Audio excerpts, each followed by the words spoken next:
tous, aujourd'hui je suis très contente de vous retrouver pour une vidéo sur les choses à ne pas faire subir à sa peau pour en avoir une jolie, sachant que c'est une vidéo qui va davantage s'adresser aux personnes un petit peu plus novices. Disons que si vous suivez beaucoup de chaînes ou beaucoup de blogs, clairement ce que je vais vous dire ça va vous sembler bête comme chou et la vidéo ne va rien vous apprendre, mais en parlant un petit peu avec des gens autour de moi, je me rends compte que finalement il y a des gestes assez essentiels, donc je me suis dit qu'une petite vidéo rappel ne pouvait pas faire de mal. Et juste avant de rentrer dans le vif du sujet, je voulais vous remercier par rapport à ma dernière vidéo parce que je n'ai eu que des retours positifs, mis à part quelques personnes qui avaient des points de vue différents, et c'est bien normal.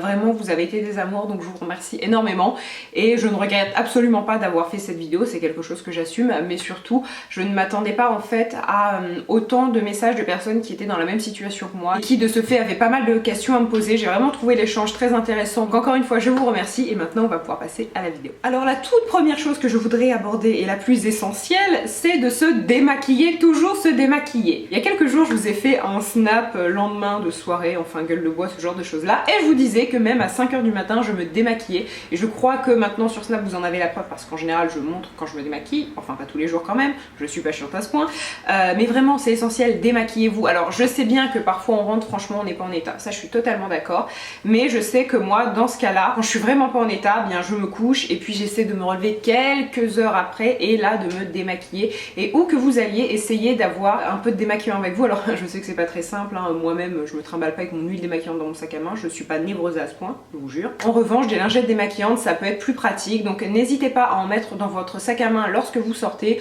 ou près de votre lit si vous dormez chez vous. Il est évident qu'un démaquillage avec des lingettes démaquillantes c'est pas le plus efficace du monde, mais c'est toujours mieux que rien, c'est toujours mieux que de laisser sa peau avec son fond de teint et son mascara et que sais-je sur la tête d'oreiller et le lendemain matin avoir une tête d'oreiller orange. Et deuxième chose pour avoir une belle peau, et là c'est quelque chose que j'ai fait il y a une dizaine de jours, donc faites ce que je dis mais surtout pas ce que je fais, c'est éviter de toucher ces points noirs ou percer ces boutons. Je vous explique, c'était le 31 décembre, donc je me cherchais un haut, bref on s'en fout de ma vie, mais tout ça pour dire j'étais dans une cabine d'essayage avec une lumière plutôt sympa, et là je me colle au miroir et je vois que j'ai un tout petit mais vraiment minuscule point noir sur le menton.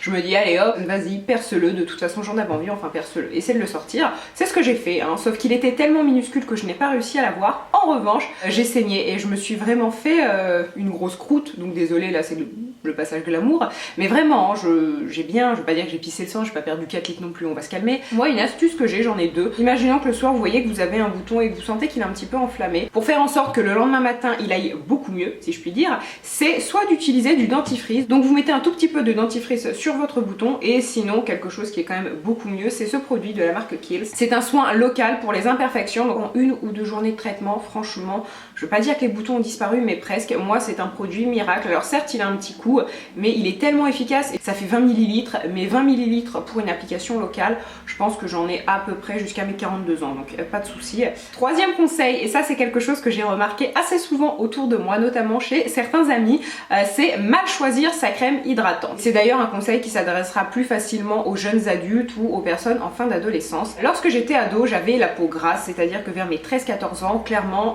on aurait pu croire que je me trimballais toute la journée avec un seau d'huile sur la tronche, parce que vraiment, j'avais une peau excessivement grasse et ça se voyait.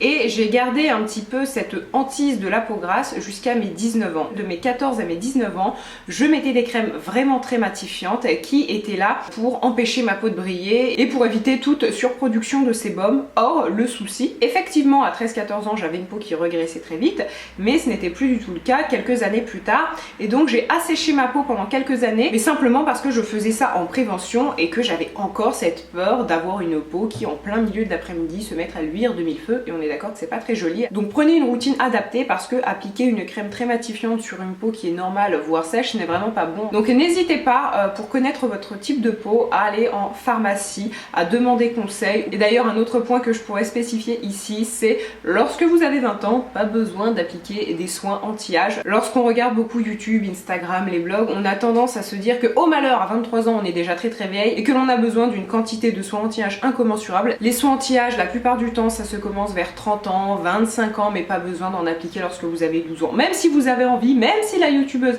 dit que ce soin a changé sa vie et que c'est le meilleur produit du monde, non, très sérieusement, si vous êtes jeune, vous n'en avez pas besoin, en tout cas pas encore. Autre point assez important, c'est de ne pas se laver la peau au savon ou au gel douche, pire d'ailleurs. Ça c'est quelque chose que j'entends assez régulièrement. Alors là pour être totalement transparente, c'est quelque chose que que j'entends chez les garçons. J'ai quelques-uns de mes amis qui parfois se lavent la peau au savon parce qu'ils n'ont rien sous la main et que une fois de temps en temps ça leur peau, ils se disent tiens je vais laver ma peau au savon. Non, ça ce n'est pas du tout le bon plan. Il faut utiliser quelque chose d'adapté. Alors je dis ça, mais le pire c'est les personnes qui ne se lavent pas la peau en pensant qu'elles ne se maquillent pas, donc elles n'en ont pas besoin. Et là, grand nombre de garçons font ça et ce n'est pas bien. Donc pas besoin encore une fois de dépenser des 1000 et des 100. En grande surface, en pharmacie, on trouve des gels nettoyants, des mousses nettoyantes tout à fait adaptées. Autre chose à éviter, c'est mettre du fond de teint sans hydrater auparavant. Alors encore une fois, ça c'est un conseil que vous avez dû entendre 1001 fois, mais je peux vous assurer qu'il y en a qui n'ont toujours pas compris et qui mettent un fond de teint sans crème hydratante et c'est le b.a-ba. C'est-à-dire que mettre du maquillage, mettre de la peinture sur son visage, c'est génial, vous êtes beaucoup mieux. Remarquez, ça dépend comment on se maquille, mais non, la base c'est le soin, traitez votre peau. Alors ne la traitez pas trop, c'est pas ce que je dis, mais avec des choses adaptées, comme je le répète depuis 10 minutes. Je ne vous demande pas de mettre 15 sérums, 3000 contours des yeux, juste une crème hydratante basique, ça fera l'affaire. On n'applique pas un fond de teint sur une peau qui n'est pas nettoyée et hydratée, parce que déjà le fond de teint va moins bien tenir. Alors soit vous avez une peau grasse et donc là au bout de 2 heures, eh bien le fond de teint migre sur tout le visage, soit au contraire vous avez une peau très sèche, donc votre fond de teint va marquer toutes vos zones de sécheresse. Puis une des dernières choses à ne pas faire, c'est éviter de trop traiter sa peau.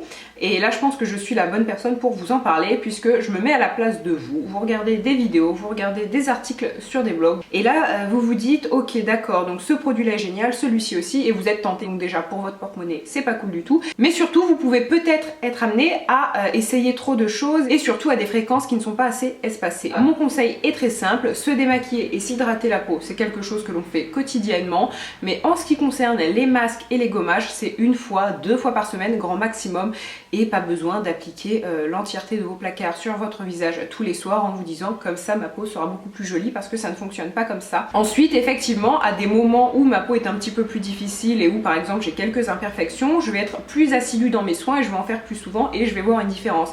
Mais lorsque votre peau va bien, vous n'avez pas besoin d'appliquer 12 000 produits. Encore une fois, là, le conseil que je vous donne s'adapte aux peaux qui n'ont pas de problème particulier. Dès lors que vous avez une problématique, par exemple une peau avec de l'acné ou bien une peau mature, effectivement, vous aurez besoin, et je mets ça entre guillemets, d'appliquer plus de produits, mais n'en faites jamais trop. Et aussi, pour celles qui ont de l'acné, ne pensez pas que l'acné, en tout cas l'acné sévère, c'est quelque chose qui va se régler tout seul. N'hésitez pas à consulter un dermato, il vous donnera des produits adaptés, pourquoi pas un traitement. Mais je me mets à votre place, c'est assez dérangeant lorsqu'à l'adolescence on est couvert de boutons, donc on a envie d'appliquer tous les produits de style Biactol sur son visage et d'en mettre à peu près 15 000 en se disant peut-être que comme ça demain je n'aurai plus de boutons et que je pourrai enfin parler à Steven. Non non, ça c'est pas la bonne solution. Faites-vous traiter, allez voir un dermato qui vous donnera les bons soins, et surtout pensez aux soins en parapharmacie. Pour moi c'est vraiment une option plutôt idéale, puisque ce sont des soins de qualité. La plupart du temps ils sont sans parfum, donc ils respectent votre peau, ils ne vont pas la rendre plus réactive qu'elle ne l'est, et ils sont en général à des prix plutôt abordables. Et finalement, la toute dernière chose à ne pas faire, c'est oublier de protéger sa peau du soleil. Ça, ce n'est pas bon. Alors après, il ne faut pas non plus trop protéger sa peau, c'est-à-dire que vous n'avez pas besoin de SPF la nuit, hein, je vous le dis, je vous rassure. Par exemple, aujourd'hui à Nancy, il fait très très gris, on est en plein mois de janvier. Je suis sortie tout à l'heure, mais vraiment très peu de temps. Je vais ressortir cet après-midi, mais il fera nuit. Ben non, je n'ai pas mis de protection solaire, il n'y en a pas besoin. Et surtout, évitez, alors ça c'est vraiment quelque chose qu'il ne faut pas faire. La plupart du temps, on peut appliquer sa crème de jour la nuit, sauf si votre crème contient un SPF. Parce que, alors là je vais peut-être m'exprimer avec un langage plutôt approximatif, mais les filtres en fait qui sont là pour vous protéger du soleil, ce n'est pas quelque chose qui doit rester non plus trop longtemps sur votre peau, donc ne dormez pas avec, ce n'est pas bon. En journée ça ne pose pas de problème, puisque le soir, si on est bon élève, on se démaquille et on se lave le visage, mais pas besoin d'appliquer ça la nuit. En même temps ça me paraît logique, sauf si vous dormez en plein soleil, mais dans ce cas là on n'a pas la même vie les gars. Donc sur ces bonnes paroles, ma vidéo est finie, je vous embrasse très très fort et je vous dis à très bientôt. Bye.